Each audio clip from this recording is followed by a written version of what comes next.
আজকের ফটোশপ ক্লাসে আমরা দেখব এরকম একটি বিজনেস কার্ড আমরা কিভাবে ডিজাইন করতে পারি। প্রথমে আমরা ফাইলে ক্লিক করছি। ফাইলে ক্লিক করার পর আমরা এখান থেকে নিউয়ে ক্লিক করব। নিউয়ে ক্লিক করার পর আমরা এখান থেকে ওয়াইড 3.5 ইঞ্চি এবং হাইট রাখবো 2 ইঞ্চি।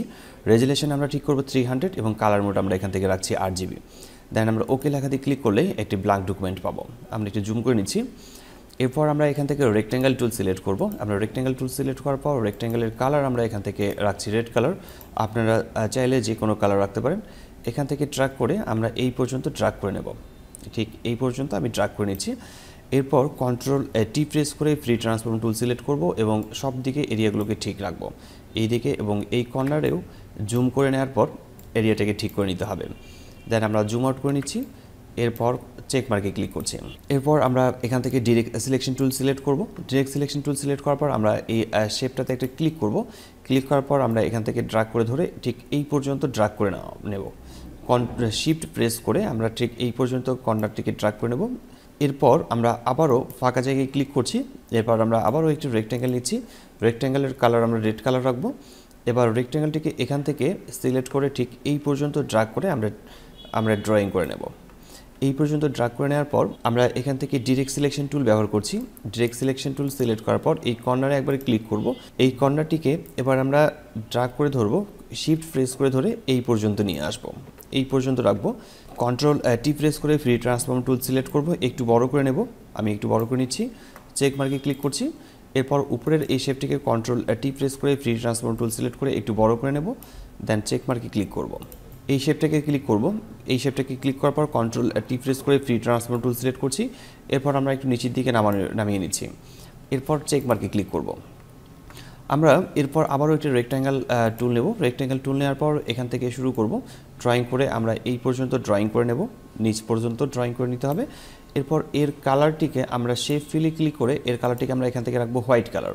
এখানে ক্লিক করছি এবং এখানে রেক্ট্যাঙ্গেলটিকে উপরের দিকে মুভ করে উপরের লেয়ারটিতে রাখতে হবে। উপরের লেয়ারে রাখার পর আমরা ডিরেক্ট সিলেকশন টুল ব্যবহার করব। ডিরেক্ট সিলেকশন টুল ব্যবহার করে এই কর্নারটিতে ক্লিক করব। এরপর এই কর্নারটিকে ড্র্যাগ করে ধরে শিফট প্রেস করে আমরা এই পর্যন্ত রাখবো এবং শিফট প্রেস করে এই কর্নারটিকে এই পর্যন্ত রাখবো। আমি এই কর্নারটিকে আবারও একটু কর্নারে নিচ্ছি। আবার এই কর্নারটিকে শিফট প্রেস করে আমরা এদিকে রাখছি। এবার নিচের শেপটাতে ক্লিক করব। নিচের শেপটাতে ক্লিক করার পর আমরা ডিরেক্ট সিলেকশন টুল নিচ্ছি এবং এই ডিরেক্ট সিলেকশন টুল ব্যবহার করে আমরা এই কর্নারটিকে একটু অ্যাডজাস্ট করে এই দিকে রাখবো। শিফট প্রেস করে ধরবো। শিফট প্রেস করে আমরা এই কর্নারটিকে অ্যাডজাস্ট করে নেব। আমি এখান থেকে অ্যাডজাস্ট করে নিচ্ছি।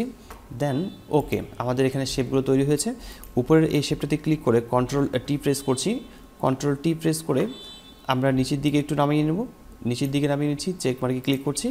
এরপর আমি আবারও এখান থেকে ডিরেক্ট সিলেকশন টুল ব্যবহার করব। ডিরেক্ট সিলেকশন টুল ব্যবহার করে এই কর্নারটিকে অ্যাডজাস্ট করে নেব। শিফট প্রেস করে কর্নারটিকে অ্যাডজাস্ট করে নেব এই পর্যন্ত। দেন ওকে, আমরা এখানে রেক্ট্যাঙ্গেল তৈরি করব। রেক্ট্যাঙ্গেল তৈরি করার সময় আমরা খেয়াল রাখবো এখানে একটা রেক্ট্যাঙ্গেল তৈরি করছি। রেক্ট্যাঙ্গেল তৈরি করে নেব। আমি ঠিক এই পর্যন্ত নিচ্ছি এবং মুভ টুলসে ক্লিক করার পর আমরা এটাকে অ্যাডজাস্ট করে বসাবো। এরপর আমরা এখান থেকে ডিরেক্ট সিলেকশন টুল নিচ্ছি। ডিরেক্ট সিলেকশন টুল নেওয়ার পর এই কর্নারটিতে ক্লিক করব। এই কর্নারটিতে ক্লিক করার পর এই কর্নারটিকে আমরা শিফট প্রেস করে আমরা এই জায়গায় ঠিক এভাবে রাউন্ড করে নেব। আমি এই রাউন্ডটাকে আরেকটু ছোটো করে নিচ্ছি। ঠিক এই পর্যন্ত রাখছি। এরপর ফাঁকা জায়গায় ক্লিক করব। আমরা এই শেপটাকে কপি করে নিচের দিকে নামাবো। আমাদের এখানে যে লেয়ারটি আছে এই লেয়ারটিতে সিলেকশন রেখে মুভ টুলসে ক্লিক করছি। মুভ টুলসে ক্লিক করার পর এই শেপটাতে অল্টার কি প্রেস করে আমরা ড্র্যাগ করে নিচের দিকে নামাবো। এটাকে আমি আরও একটা কপি করে নিচ্ছি। এটা নিচের দিকে আরও একটা কপি করে নামাবো। আমরা মোট 3টি শেপ রাখবো এখানে। এরপর আমরা আবারও এখান থেকে রেক্ট্যাঙ্গেল টুল নিচ্ছি। রেক্ট্যাঙ্গেল টুল নেওয়ার পর এই কর্নারে আমরা একটু রেক্ট্যাঙ্গেল তৈরি করব। এরপর এই রেক্ট্যাঙ্গেলটাকে সবার উপরের দিকে লেয়ারে রাখতে হবে। আমি সবার উপরের লেয়ারে রাখছি। এবার এর কালারটিকে আমি এখান থেকে রেড কালার রাখবো। এই কালারটি রাখবো। এরপর মুভ টুলসে ক্লিক করে এই রেক্ট্যাঙ্গেলটিকে আমরা এখানে রাখবো। এই জায়গায় বসাতে হবে। মিডিল পয়েন্টে আমরা এখানে অ্যাডজাস্ট করে বসাবো। এরপর আমরা এই জায়গায় টাইপ টুল ব্যবহার করে টাইপ করব। আমি টাইপ টুল ব্যবহার করছি।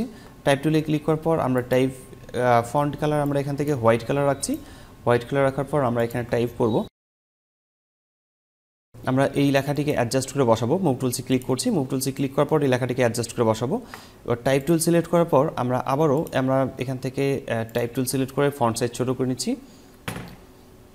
আমরা এখানে ক্লিক করছি, ক্লিক করার পর ফন্ট সাইজ আমরা এখান থেকে ছোটো করে নেব। ছোটো করে নেওয়ার পর এই জায়গায় ফন্ট কালার হোয়াইট থাকবে, আমি এখানে লিখছি ডিজাইনার। চেক মার্কে ক্লিক করব, কন্ট্রোল টি প্রেস করে ফ্রি ট্রান্সফর্ম টুল সিলেক্ট করে লেখাটিকে ছোটো করে নেব। এরপর চেক মার্কে ক্লিক করছি। মুভ টুলসে ক্লিক করার পর এই লেখাটিকে অ্যাডজাস্ট করে বসাবো। ঠিক এখানে অ্যাডজাস্ট করে বসাচ্ছি, মিডল পয়েন্টে থাকতে হবে। এরপর আমরা এখানে আইকন ইনসার্ট করব। এখানে একটা ফোনের আইকন ইনসার্ট করব, এখানে ইমেল অ্যাড্রেসের আর এখানে হচ্ছে লোকেশনের। তো আমি এখান থেকে আইকন নিচ্ছি, একটা ফোনের আইকন নিচ্ছি। আমরা ফোনের আইকন ইনসার্ট করব, এখানে আইকনটিকে ছোট করে নিলাম, এই জায়গায় ট্র্যাক করে রাখবো। চেক মার্কে ক্লিক করছি, জুম করে নিচ্ছি, কন্ট্রোল টি।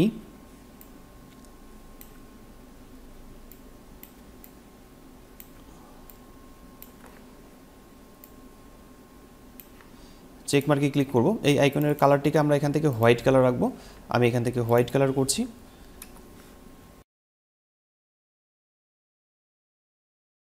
এখানে আমাদের আইকনগুলো বসানো হয়ে গেছে। এরপর আমরা এই জায়গায় টাইপ করব, টাইপ টুল ব্যবহার করছি। আমরা এখানে প্রতিষ্ঠানের লোগো ইনসার্ট করব। আমি এখানে প্রতিষ্ঠানের লোগো ইনসার্ট করছি। এখানে আমাদেরকে প্রতিষ্ঠানের লোগো ইনসার্ট করতে হবে। আমি এখানে প্রতিষ্ঠানের লোগো ইনসার্ট করলাম। এরপর চেক মার্কে ক্লিক করছি, আমি এই লোগোটাকে এখানে রাখছি। আমরা নিচের দিকে এখানে বারকোড বসাবো। আমরা টাইপ টুল সিলেক্ট করার পর আমরা এখানে টাইপ করব। এখানে টাইপ করার জন্য আমরা টাইপ টুল সিলেক্ট করব। তো এর আগে আমি এখানে একটা রেক্ট্যাঙ্গেল তৈরি করে নিচ্ছি, রেক্ট্যাঙ্গেল তৈরি করে নেব। এখানে আমি এখানে একটা রেক্ট্যাঙ্গেল নিচ্ছি। তো রেক্ট্যাঙ্গেলটিকে আমরা কন্ট্রোল টি প্রেস করে ফ্রি ট্রান্সফর্ম টুল সিলেক্ট করে নিই, একটু বড় করে নিচ্ছি। আমি একটু জুম করে নেব, একটু বড় করে নেব।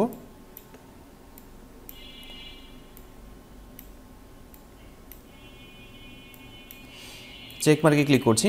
এরপর আমাদেরকে টাইপ টুল সিলেক্ট করতে হবে, টাইপ টুল সিলেক্ট করলাম। এরপর হচ্ছে এখানে আমি টাইপ করব। টাইপ টুল সিলেক্ট করার পর আমরা এখানে টাইপ করব। আমি ফন্ট সাইজ রাখছি 12 পর্যন্ত, ফন্ট কালার আমি এখান থেকে রাখছি হোয়াইট। এরপর এখানে টাইপ করছি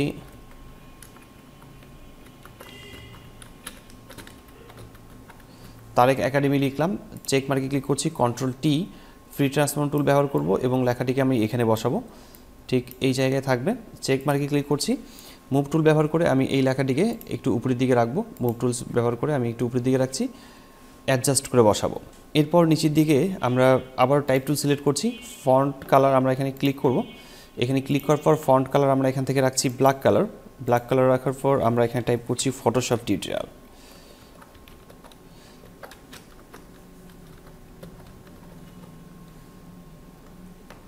চেক মার্কে ক্লিক করছি, কন্ট্রোল টি প্রেস করে ফ্রি ট্রান্সফর্ম টুল সিলেক্ট করব। আবার লেখাটিকে আমি এখান থেকে অ্যাডজাস্ট করে বসাবো। এখানে লেখাটিকে আমি এখানে অ্যাডজাস্ট করে বসাবো। এরপর আমরা চেক মার্কে ক্লিক করব। লেখাটিকে অ্যাডজাস্ট করে বসানো হয়ে গেলে আমরা এটাকে কপি করে নিচের দিকে নামাবো। নিচের দিকে নামানোর পর আমরা এই লেখাটিকে সিলেক্ট করছি। আমরা লেখাটিকে নিচের দিকে কপি করে নামাবো। কপি করে নেওয়ার পর আমি এই জায়গায় টাইপ করছি বাংলাদেশ লিখলাম। চেক মার্কে ক্লিক করছি, কন্ট্রোল টি ফ্রি ট্রান্সফর্ম টুল ব্যবহার করে আমি লেখাটিকে ছোট করে অ্যাডজাস্ট করে এখানে মিডল পয়েন্টে বসাবো। চেক মার্কে ক্লিক করছি। এরপর আমাদেরকে এখানে ফোন নাম্বার টাইপ করতে হবে, ইমেল অ্যাড্রেস টাইপ করতে হবে। এরপর আমরা এখানে অ্যাড্রেস টাইপ করব। আমি টাইপ টুল সিলেক্ট করছি, টাইপ টুল সিলেক্ট করার পর এই জায়গায় আমি টাইপ করব। তো খুব সহজেই কয়েকটি শেপ ব্যবহার করে আমরা এরকম একটি বিজনেস কার্ড ডিজাইন তৈরি করতে পারি। আশা করি বিষয়টি বুঝতে পেরেছেন। কোথাও সমস্যা হলে কমেন্ট বক্সে কমেন্ট করে জানাতে পারেন, আমি প্রতিটি কমেন্টে রিপ্লাই করি। আজকে টিউটোরিয়ালটি এখানে শেষ করছি। দেখা হচ্ছে ফটোশপের নতুন কোনো টিউটোরিয়ালে। ততক্ষণ পর্যন্ত ভালো থাকবেন, সুস্থ থাকবেন। ধন্যবাদ সবাইকে। আল্লাহ হাফেজ।